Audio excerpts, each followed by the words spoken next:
Hello dear students, आज हम पढ़ेंगे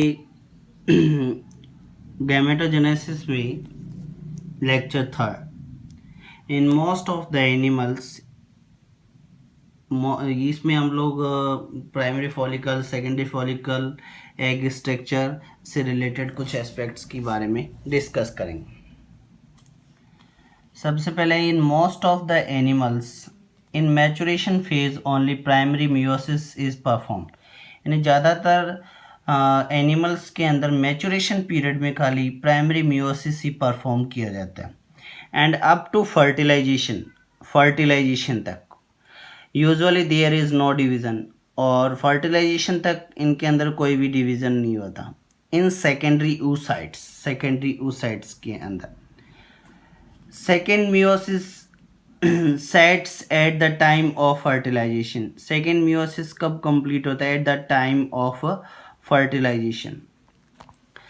primary follicle, each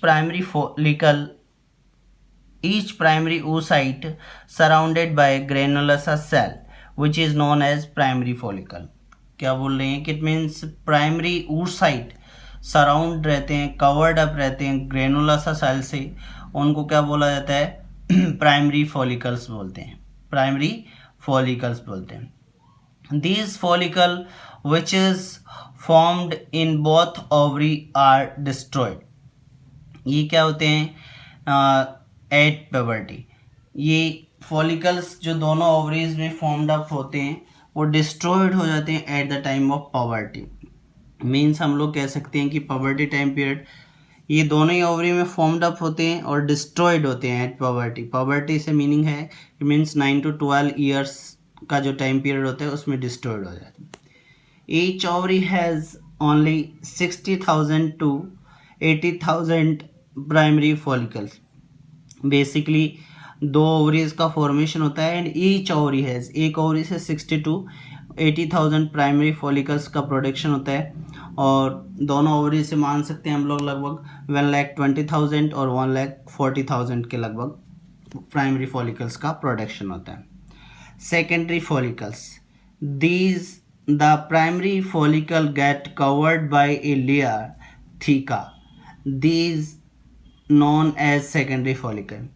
primary follicle क्या होते हैं? कवर अप रहते हैं एक लेयर से, और लेयर को हम लोग क्या बोल सकते हैं? थीका बोल सकते हैं या कवरिंग बोल सकते हैं। अगर प्राइमरी फॉलिकल एक थीका से कवर्ड अप हो जाता है तो उसको हम लोग सेकेंडरी फॉलिकल बोल सकते हैं। क्या बोलेंगे? सेकेंडरी फॉलिकल बोल सकते हैं। नेक्स्ट है tertiary follicle. The secondary follicle change into the tertiary follicle। Secondary follicle किस में चेंज होता है? टर्सरी फॉलिकल में चेंज होता है। In tertiary follicle a fluid filled cavity is found in tertiary follicle a fluid filled cavity is found which is known as antrum। तो क्या बोल रहे हैं कि बेसिकली सेकेंडरी फॉलिकल चेंज होते हैं किस में? टर्सरी फॉलिकल में। Secondary follicles change into the tertiary follicle, और टर्सरी फॉलिकल के अंदर क्या होती है? एक लिक्विड की कैविटी होती है। Liquid cavity is found in tertiary follicle. Tertiary follicle के अंदर एक लिक्विड कैविटी पाई जाती है, ठीक है, और उस लिक्विड कैविटी को हम लोग क्या बोल सकते हैं? एंट्रम बोल सकते हैं। The tertiary follicle have two layers, theca interna and theca externa। तो क्या बोल सकते हैं कि टर्सरी फॉलिकल होते हैं उसके बाहर दो लेयर्स प्रेजेंट होती है, ठीक है, आउटर लेयर और इनर लेयर, जिसको इंटरना और एक्सटर्ना बोल सकते हैं। थीका का मतलब होता है कवरिंग। तो tertiary follicle have two covering, internal और एक्सटर्नल। इंटरनल को बोल सकते हैं थीका इंटरना और एक्सटर्नल को बोल सकते हैं थीका एक्सटर्ना।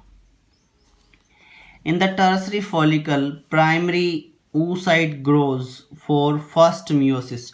टर्सरी फॉलिकल के अंदर, इन द टर्सरी फॉलिकल के अंदर प्राइमरी oocyte ग्रो करता है। टर्सरी फॉलिकल के अंदर क्या करता है? प्राइमरी oocyte ग्रो करता है फॉर फर्स्ट मियोसिस, पहले मियोसिस के लिए। नेक्स्ट है Graafian follicle. After mitotic division tertiary follicle transformed into matured follicle. After mitotic division tertiary follicle transformed into after mitotic division tertiary follicle transformed into matured follicle is known as Graafian follicle.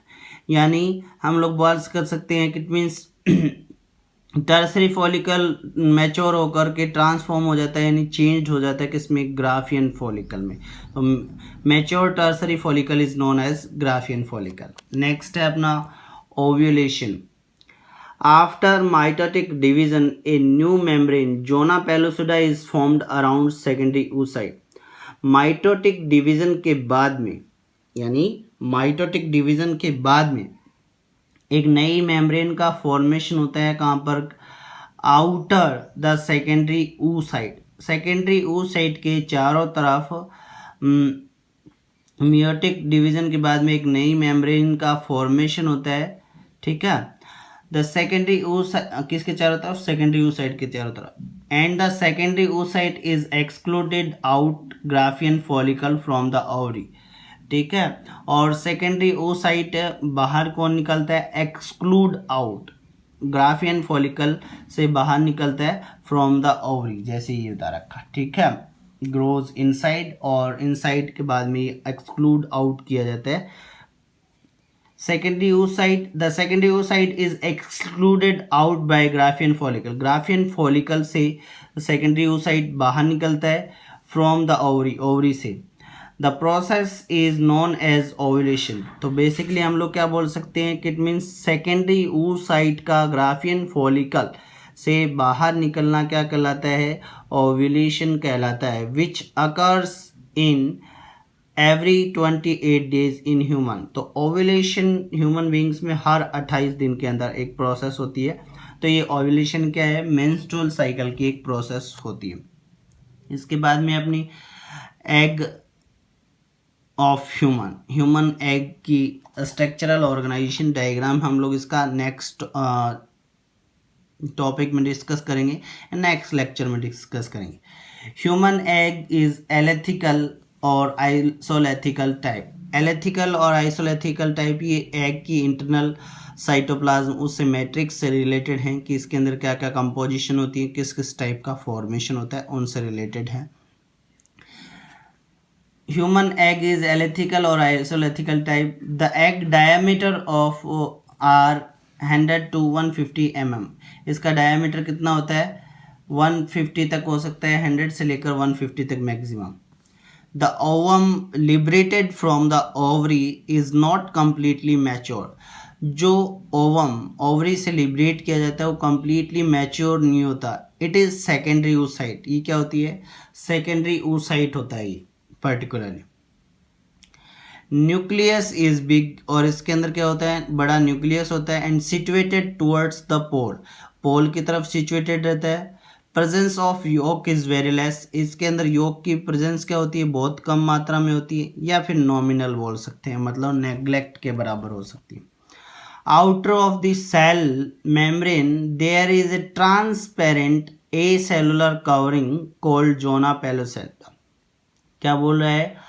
Outer बाहर की तरफ, to a cell membrane, cell membrane के बाहर की तरफ, there is मतलब cell membrane के बाहर की तरफ एक ट्रांसपेरेंट यानी जिसके अंदर और बाहर देखा जा सके, that is a kind of transparent A cellular covering. ये सेलुलर कवरिंग होती है जिसको बोल सकते हैं zona pellucida.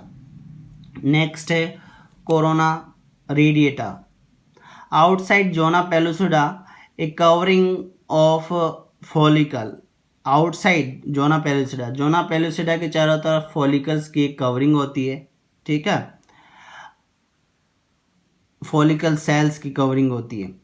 Is present which is known as corona radiata. तो क्या बोल रहा है कि इट मीन्स एक कवरिंग प्रेजेंट है फॉलिकल सेल्स की outside zona pellucida. Zona pellucida के चारों तरफ फॉलिकल सेल्स की कवरिंग प्रेजेंट होती है जिसको कोरोना रेडिएटा बोल सकते हैं. तो ये ह्यूमन एग की स्ट्रक्चरल ऑर्गेनाइजेशन एलेथिकल आइसोलेथिकल टाइप होता है.